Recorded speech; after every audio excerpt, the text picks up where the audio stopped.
ॐ श्री दुर्गा सप्तश्लोकी ज्ञानिनामपि चेतांसि देवी भगवती हि सा बलादाकृष्य मोहाय महामाया प्रयच्छति।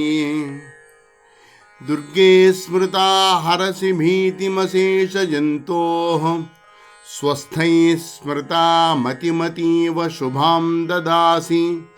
दारिद्र्यदुःखभयहारिणिकात्वदन्य सर्वोपकारकरणाय सदार्द्रचित्ता। सर्वमङ्गलमाङ्गल्ये शिवे सर्वार्थसाधिके शरण्ये त्र्यम्बके गौरी नारायणि नमोऽस्तुते।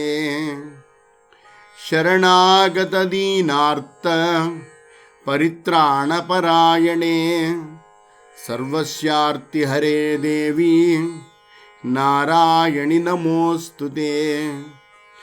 सर्वस्वरूपे सर्वेशे सर्वशक्तिसमन्विते भयेभ्यस्त्राहिणो देवी दुर्गे देवी नमोऽस्तुते।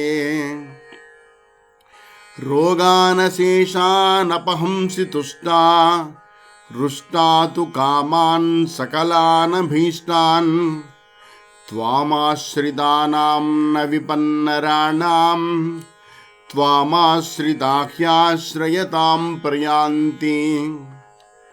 सर्वबाधाप्रशमनं त्रैलोक्यस्याखिलेश्वरी एवमेव त्वया कार्यम् अस्मद्वैरिविनाशनम्।